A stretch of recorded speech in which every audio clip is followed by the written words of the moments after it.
una falsa sensación de seguridad. Acércate indirectamente. Si al principio eres demasiado directo, corres el riesgo de causar una resistencia que nunca cederá. Al comenzar, no debe haber nada seductor en tu actitud. La seducción ha de iniciarse desde un ángulo. Indirectamente. Para que el objetivo se percate de ti en forma gradual. Ronda la periferia de la vida de tu blanco. Aproxímate a través de un tercero. O finge cultivar una relación en cierto modo neutral. Pasando poco a poco de amigo a amante. Trama un encuentro casual. Como si tu blanco y tú estuvieran destinados a conocerse. Nada es más seductor que una sensación de destino. Haz que el objetivo se sienta seguro. Y luego ataca. De amigo a amante. Anne-Marie Louise de Orleans. Duquesa de Montpensier. Conocida en la Francia del siglo XVLL como la Grande La de Moiseux. No había conocido nunca el amor. Su madre había muerto cuando ella era joven. Su padre volvió a casarse y la ignoraba. La duquesa procedía de una de las familias más ilustres de Europa. El rey Enrique IV había sido su abuelo. El futuro rey Luis XIV era su primo. Cuando ella era joven, había habido propuestas de casamiento con el viudo rey de España, el hijo del monarca del Sacro Imperio Romano, e incluso su propio primo Luis, entre muchas otras. Pero todas esas bodas perseguían fines políticos. O la enorme riqueza de su familia. Nadie se molestaba en cortejarla. Incluso era raro que ella conociera a sus pretendientes. Peor aún. La grande Mademoiselle era una idealista que creía en los anticuados valores de la caballería, valentía, honestidad, rectitud. Aborrecía a los intrigantes cuyos motivos al cortejarla eran, en el mejor de los casos, sospechosos. ¿En quién podía confiar? Uno por uno. Hallaba una razón para rechazarlos. La soltería parecía ser su destino. En abril de 1669, la grande O, entonces de 42 años de edad, conoció a uno de los hombres más extraños del porte, el marqués Antonin Peguilin, después conocido como duque de Lauzun, favorito de Luis XIV. El marqués, de 36 años, era un soldado valiente con un ingenio ácido. También era un incurable don Juan, aunque bajo de estatura e indudablemente poco agraciado. Sus insolentes modales y hazañas militares lo volvían irresistible para las mujeres. La grande Mademoiselle había reparado en él años antes. Y admirado su elegancia y osadía.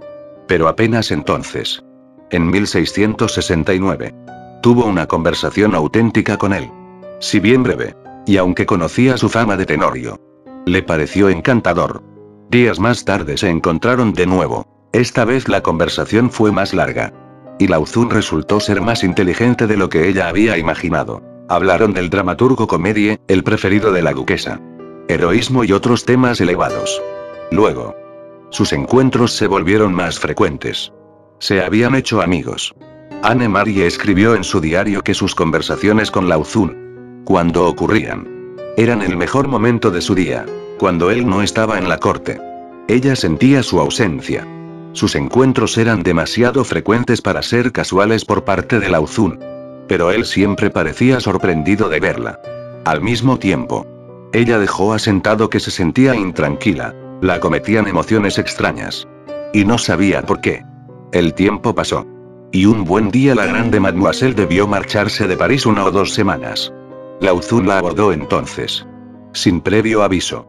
Y le rogó emocionado que lo considerara su confidente. El gran amigo que ejecutaría cualquier encomienda en su ausencia.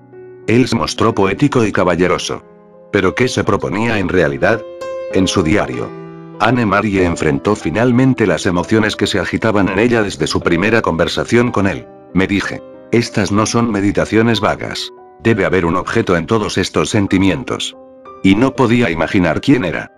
Por fin, tras atormentarme durante varios días, me di cuenta de que era M. de Lauzun a quien amaba. Que era él quien de algún modo se había deslizado hasta mi corazón y lo había atrapado. Sabedora de la fuente de sus sentimientos, la grande Mademoiselle se volvió más directa. Si Lauzun iba a ser su confidente, ella podría hablarle del matrimonio, de las bodas que aún se le ofrecían. Este tema podría darle a él la oportunidad de expresar sus sentimientos. Tal vez hasta se mostraría celoso. Desafortunadamente, Lauzun no pareció captar la indirecta. En cambio, preguntó a la duquesa por qué. Para comenzar, Pensaba en casarse. Parecía muy feliz tal como estaba. Además, ¿quién podía ser digno de ella? Esto duró varias semanas. La duquesa no pudo arrancarle nada personal. En cierto sentido. Ella lo comprendió. Estaban presentes las diferencias de rango, ella era muy superior a él, y de edad, ella era 6 años mayor. Meses después murió la esposa del hermano del rey. Y Luis sugirió a la grande mademoiselle que reemplazara a su difunta cuñada. Es decir, que se casara con su hermano. Anne-Marie se indignó. Era evidente que el hermano del rey quería poner las manos sobre su fortuna. Pidió opinión a Lauzun. Como leales servidores del rey. Contestó él. Debían obedecer el deseo real. Esta respuesta no agradó a la duquesa Y para rematar. Él dejó de visitarla. Como si fuese impropio que siguieran siendo amigos. Esta fue la gota que derramó el vaso. La grande mademoiselle dijo al rey que no se casaría con su hermano. Y punto. Anne-Marie se reunió entonces con Lauzun. Y le dijo que escribiría en una hoja el nombre del caballero con quien siempre había querido casarse. Él debía poner esa hoja bajo su almohada y leerla a la mañana siguiente. Cuando lo hizo, se topó con las palabras que es usted. Al ver a la grande mademoiselle la noche siguiente, Lauzun le dijo que debía estar bromeando. Sería el hazmerreír de la corte. Pero ella insistió en que hablaba en serio. Él pareció conmocionado y sorprendido. Aunque no tanto como el resto de la corte cuando, semanas después, se anunció el compromiso entre este don Juan de rango relativamente bajo y la dama del segundo rango más alto de Francia. Conocida lo mismo por su virtud que por su habilidad para defenderla. Interpretación. El duque de Lauzun es uno de los seductores más grandes de la historia. Y su lenta y sostenida seducción de la grande mademoiselle fue su obra maestra. Su método fue simple, indirecto. Al percibir en esa primera conversación que ella se interesaba en él, decidió cautivarla con su amistad. Sería su amigo más leal. Al principio esto resultó encantador. Un hombre se daba tiempo para hablar con ella. Sobre poesía, historia, proezas de guerra, sus temas favoritos. Poco a poco, ella empezó a confiar en él. Luego, casi sin que la duquesa se diera cuenta, sus sentimientos cambiaron. A ese consumado mujeriego solo le interesaba la amistad. No le atraía a ella como mujer. Estas ideas hicieron reparar en que se había enamorado de él. Esto fue en parte lo que después hizo que rechazara la boda con el hermano del rey. Una decisión hábil e indirectamente inducida por el propio Lauzun. Al negar de visitarla. ¿Cómo podía él buscar dinero y posición? O sexo. ¿Cuándo jamás había dado paso alguno en ese sentido? No. Lo brillante y de la seducción de Lauzun fue que la grande mademoiselle creyó ser ella quien daba todos los pasos. Una vez que has elegido a la víctima correcta, debes llamar su atención y despertar su deseo. Pasar de la amistad al amor puede surtir efecto sin delatar la maniobra. Primero, tus conversaciones amistosas con tu objetivo te darán valiosa información sobre su carácter, gustos, debilidades, los anhelos infantiles que rigen su comportamiento adulto. Lauzun, por ejemplo, pudo adaptarse inteligentemente a los gustos de Anne-Marie una vez que la estudió de cerca. Segundo, al pasar tiempo con tu blanco, puedes hacer que se sienta de gusto contigo, creyendo que solo te interesan sus ideas. Su compañía moderará su resistencia, disipando la usual tensión entre los sexos. Entonces será vulnerable, porque tu amistad con él habrá abierto la puerta dorada a su cuerpo, su mente. Llegado a ese punto, todo comentario casual, todo leve contacto físico incitará una idea distinta, que lo tomará por sorpresa. Quizá podría haber algo entre ustedes. Una vez motivada esa sensación, tu objetivo se preguntará por qué no has dado el paso. Y tomará la iniciativa, disfrutando de la ilusión de que es él quien está al mando. No hay nada más efectivo en la seducción que hacer creer seductor al seducido. No me acerco a ella. Solo bordeo la periferia de su existencia. Esta es la primera telaraña en la que debe caer. Soren Kierkegaard. Claves para la seducción. Lo que buscas como seductor es la capacidad de dirigir a los demás a donde tú quieres. Pero este juego es peligroso. En cuanto ellos sospechen que actúan bajo tu influencia, te guardarán rencor. Somos criaturas que no soportan sentir que obedecen a una voluntad ajena. Si tus objetivos lo descubrieran, tarde o temprano se volverán contra ti. Pero ¿y si pudieras lograr que hagan lo que quieres sin darse cuenta? Si creyeran estar al mando, Este es el poder del método indirecto. Y ningún seductor puede obrar su magia sin él. El primer paso por dominar es simple. Una vez que hayas elegido a la persona correcta, debes hacer que el objetivo venga a ti. Si en las etapas iniciales logras hacerle creer que es él quien realiza el primer acercamiento, has ganado el juego. No habrá rencor, contrarreacción perversa ni paranoia. Conseguir que tu objetivo venga a ti implica concederle espacio. Esto puede alcanzarse de varias maneras.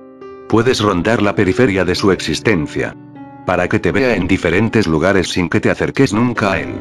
De esta forma llamarás su atención. Y si él quiere atravesar el puente, tendrá que llegar hasta ti. Puedes hacerte su amigo, como lo fue Lao Zun de la grande Mademoiselle, y aproximarte cada vez más, aunque manteniendo siempre la distancia apropiada entre amigos del sexo opuesto. También puedes jugar al gato y al ratón con él, primero pareciendo interesado y retrocediendo después, para incitarlo activamente a que te siga a tu telaraña.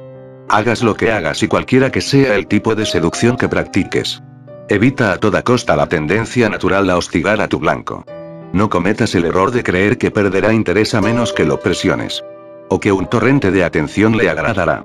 Demasiada atención prematura en realidad solo sugerirá inseguridad, y causará dudas sobre tus motivos. Peor todavía, no dará a tu objetivo margen para imaginar. Da un paso atrás. Permite que las ideas que suscitas lleguen a él como si fueran propias. Esto es doblemente importante si tratas con alguien que ejerce un profundo efecto en ti. En realidad, nunca podremos entender al sexo opuesto. Siempre será un misterio para nosotros. Y este misterio aporta la deliciosa tensión de la seducción. Pero también es fuente de inquietud. Freud se hizo la célebre pregunta de qué es lo que en verdad quieren las mujeres. Aún para el pensador más perspicaz de la psicología, el sexo opuesto era un territorio desconocido.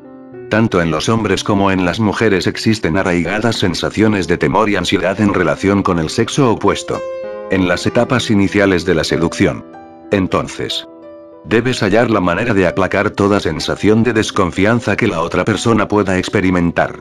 Sentir temor y peligro puede agudizar más tarde la seducción, pero si provocas esas emociones en las primeras etapas, lo más probable es que ahuyentes a tu víctima. Establece una distancia neutral. Aparenta ser inofensivo, y te darás margen de maniobra. Casanova cultivó una leve feminidad en su carácter interés en la ropa, el teatro, los asuntos domésticos, que las jóvenes consideraban reconfortante. La cortesana del Renacimiento Tullia d'Aragona, quien hizo amistad con los grandes pensadores y poetas de su época, hablaba de literatura y filosofía, de todo menos del tocador, y de todo menos de dinero, que también era su meta. Johannes, el narrador del diario de un seductor, de S. Ren Kierkegaard, sigue a su objetivo. Cordelia, a la distancia, cuando sus caminos se cruzan, es cortés y aparentemente tímido. Cuando Cordelia llega a conocerlo, no la asusta. De hecho, él es tan inofensivo que ella empieza a desear que lo sea menos. Duke Ellington, el gran jazzista y consumado seductor, deslumbraba inicialmente a las damas con su buena apariencia, ropa elegante y carisma. Pero una vez a solas con una mujer, retrocedía un poco y se volvía excesivamente cortés, ocupándose solo de cosas insignificantes. La conversación banal puede ser una táctica brillante. Hipnotiza al objetivo. La monotonía de tu fachada confiere mayor poder a la sugerencia más sutil, la más leve mirada. Si nunca hablas de amor, volverás expresiva su ausencia. Tu víctima se preguntará por qué no aludes jamás a tus emociones. Y al pensar en eso, llegará más lejos aún, e imaginará qué más ocurre en tu mente. Ella será quien saque a colación el tema del amor o el afecto. La monotonía deliberada tiene muchas aplicaciones. En psicoterapia, el médico responde con monosílabos para atraer al paciente, haciéndolo relajarse y abrirse. En negociaciones internacionales, Henry Kissinger abrumaba a los diplomáticos con detalles fastidiosos, y luego hacía audaces demandas. Al inicio de la seducción, las palabras monocromas suelen ser más eficaces que las vividas. El objetivo se desconecta. Te mira a la cara. Empieza a imaginar. Fantasea y cae bajo tu hechizo. Llegar a tus objetivos a través de otras personas es muy eficaz. Infíltrate en su círculo y dejarás de ser un extraño, antes de dar un solo paso. El conde de Gramont, Seductor del siglo XVI. Entablaba amistad con la recamarera. Ayuda de cámara. Un amigo e incluso un amante de su blanco. De este modo podía reunir información. Y buscar la manera de acercarse a él en forma inofensiva. También podía sembrar ideas. Diciendo cosas que era probable que el tercero repitiera. Cosas que intrigarían a la dama. En particular si procedían de alguien a quien ella conocía. Ninon de Lenclos. La cortesana y estratega de la seducción del siglo XVII. Creía que disfrazar las intenciones propias no solo era necesario, aumentaba el placer del juego. Un hombre jamás debía declarar sus sentimientos. Pensaba ella. En particular al principio. Esto es irritante y provoca desconfianza. Lo que ella adivina persuade mucho más a una mujer de estar enamorada que lo que oye. Comentó una vez. Con frecuencia. La prisa de una persona en declarar sus sentimientos resulta de un falso deseo de complacer. Pensando que esto halagará a la otra. Pero el deseo de complacer puede ofender y molestar. Los niños. Los gatos y las coquetas nos atraen por no intentarlo en apariencia. E incluso mostrarse indiferentes. Aprende a encubrir tus sentimientos. Y que la gente descubra por sí sola lo que pasa. En todas las esferas de la vida. Nunca des la impresión de que buscas algo. Esto producirá una resistencia que nunca someterás. Aprende a acercarte a la gente de lado. Apaga tus colores. Pasa inadvertido. Finge ser inocuo y tendrás más margen de maniobra. Lo mismo sucede en política. Donde la ambición manifiesta suele asustar a la gente. A primera vista. Vladimir Ilich Lenin parecía un ruso común. Vestía como obrero. Hablaba con acento campesino. No se daba aires de grandeza. Esto hacía sentir a gusto a la gente. E identificarse con él. Pero bajo ese aspecto aparentemente insulso había por supuesto un hombre muy hábil. Que no cesaba de maniobrar. Cuando la gente se percató de esto. Ya era demasiado tarde. Símbolo. La telaraña. La araña busca un inocuo rincón donde tejer su tela. Cuanto más tarda. Más fabulosa es su construcción. Pero pocos lo notan. Sus tenues hilos son casi invisibles. La araña no tiene que cazar para comer. Ni siquiera moverse. Se posa en silencio en una esquina. Esperando a que sus víctimas lleguen solas y caigan en su red. Reverso. En la guerra necesitas espacio para alinear tus tropas. Margen de maniobra. Cuanto más espacio tengas. Más intrincada puede ser tu estrategia. Pero a veces es mejor arrollar al enemigo. No darle tiempo de pensar o reaccionar. Aunque Casanova adaptaba sus estrategias a la mujer en cuestión. A menudo trataba de causar una impresión inmediata. Para incitar deseo desde el primer encuentro. Actuaba con galantería y salvaba a una mujer en peligro. Se vestía de cierto modo para que su objetivo lo distinguiera entre la multitud. En cualquier caso. Una vez que conseguía la atención de una mujer. Avanzaba con la velocidad del rayo. Una sirena como Cleopatra intenta ejercer un efecto físico inmediato en los hombres. Para no dar a sus víctimas tiempo ni espacio para retirarse. Ella usa el factor sorpresa. El primer período de tu contacto con alguien podría implicar un grado de deseo que nunca se repetirá. Prevalecerá la audacia. Sin embargo, estas seducciones son cortas. Las sirenas y los Casanova solo obtienen placer del número de sus víctimas.